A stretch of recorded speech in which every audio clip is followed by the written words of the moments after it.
On the show this week, the Neo-Tarot by Jericho Mandibur.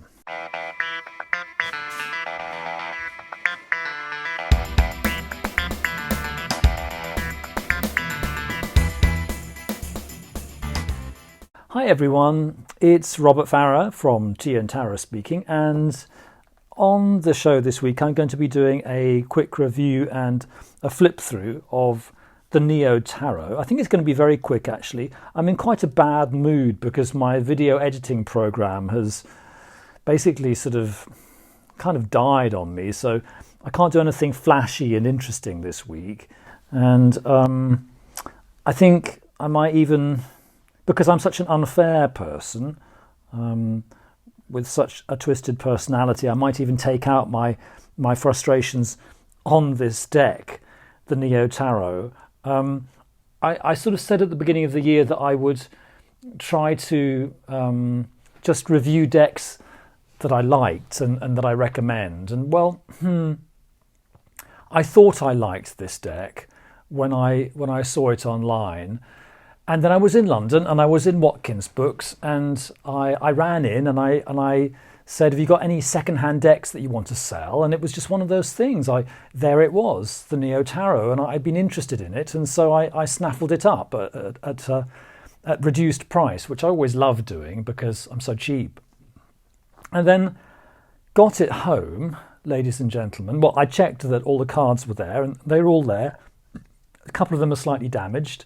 Fine. Got it home and don't really like it all that much, but I just thought, well, it might be fun for you to hear me ranting on about something that has kind of annoyed me. I mean, being annoyed is also part of life, and it's kind of fun, and you know, everyone thinks that gay men should be bitchy, and I'm a gay man and I'm usually not bitchy, but maybe I should be every now and then, and it would be fun for everyone.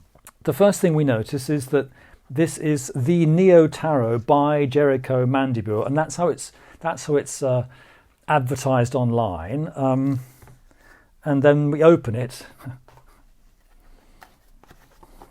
It's an incredibly silly bit of packaging. We open it, and we get the cards here and the book there, and it says Neo-Tarot by Jericho Mandibur, and the book is, you know, it's glued onto the box, ladies and gentlemen. It's glued on, so you can never read the book in comfort.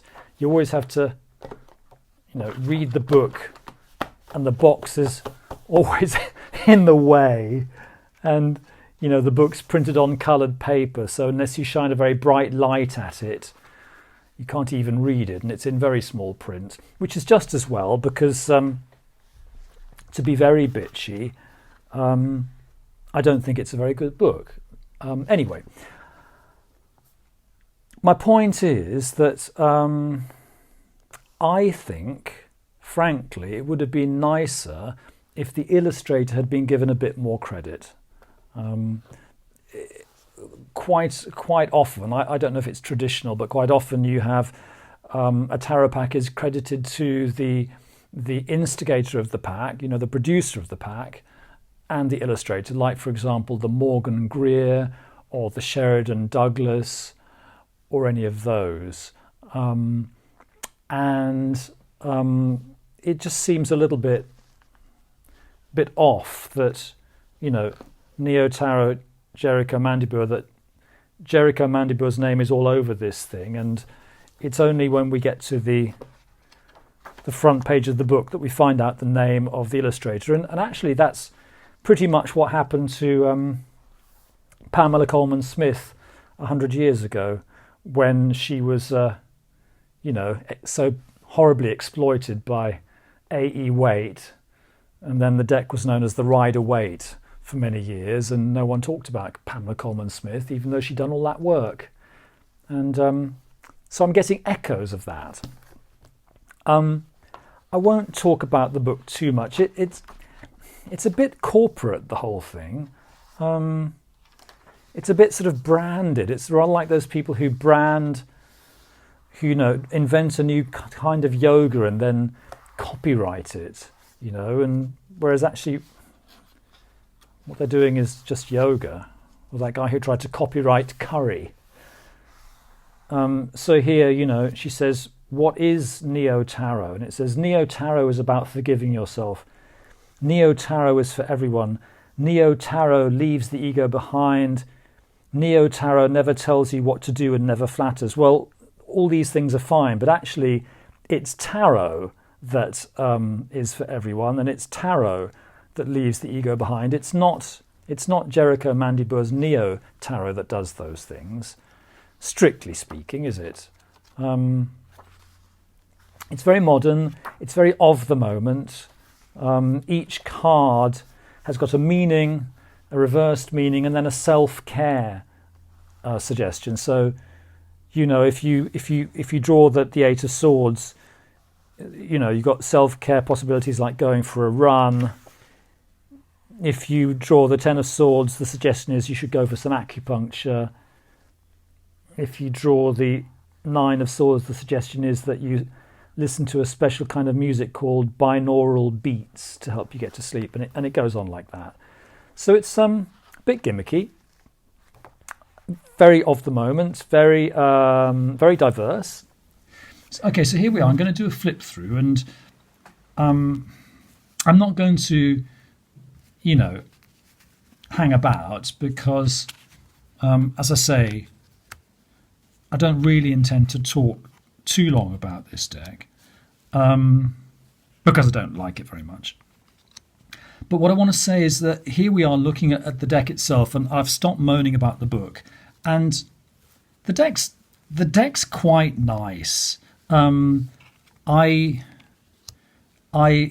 very, very 2015. It's very transgender. It's very, transracial.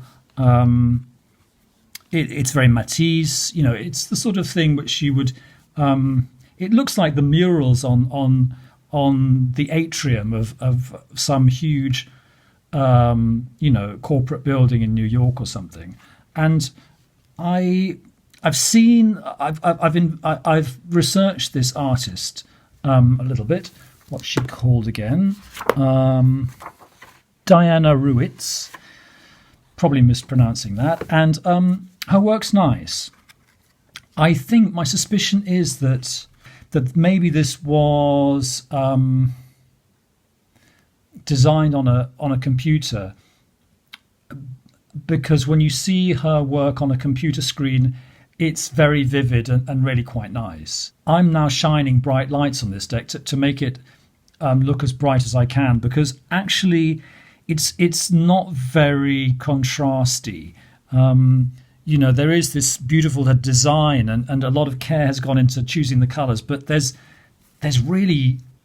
not a lot of contrast here. I mean, actually, that Wheel of Fortune, if you look at it in a less brightly lit room, you can barely see the wheel because there isn't a lot of contrast. The shapes are nice.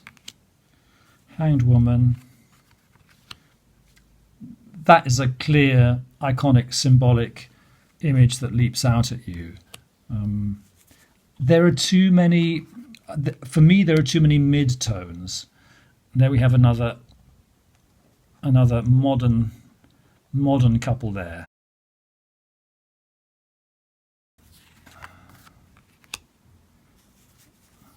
Things are very abstract, but I approve of abstractions. I like the idea that cards can be simplified. That's a nice image. And that the simplification can kind of free up some brain space for us. Very EU, that one. Nice. For my money, there are too many sort of mid-tones. And it's not, the colours are not terribly exciting.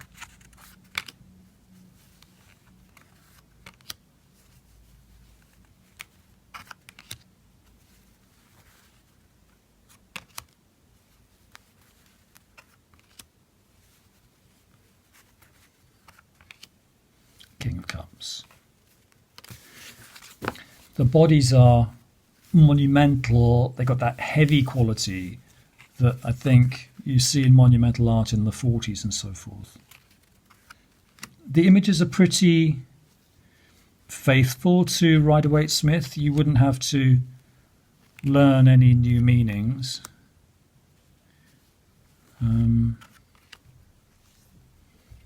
Five of Swords, Six of Swords, Seven of Swords. The only thing is that the backgrounds are all very abstract. So it's all taking place in this corporate atrium.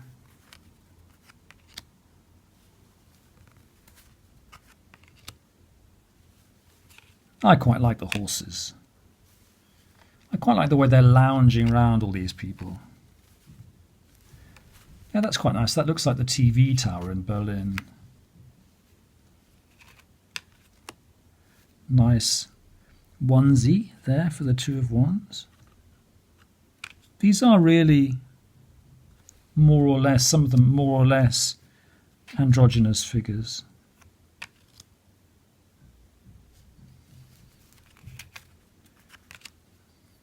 Every time a horse appears, the deck kind of,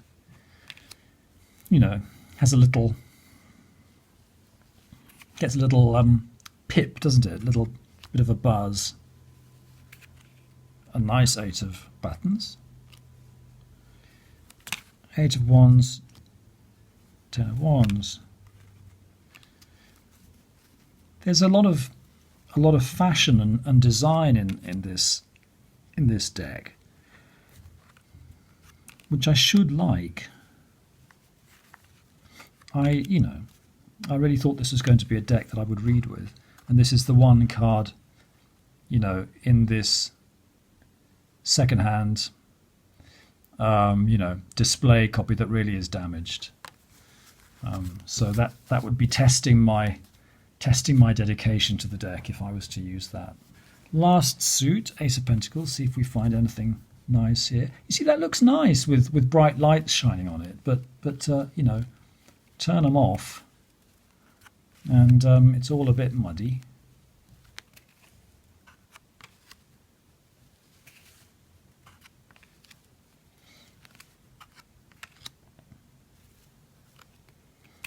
They're monumental, these figures. They've all got the same sort of thoughtful, loungy body language, which slightly reduces the symbolic impact, I think. They're all very much part of the same, atrium mural.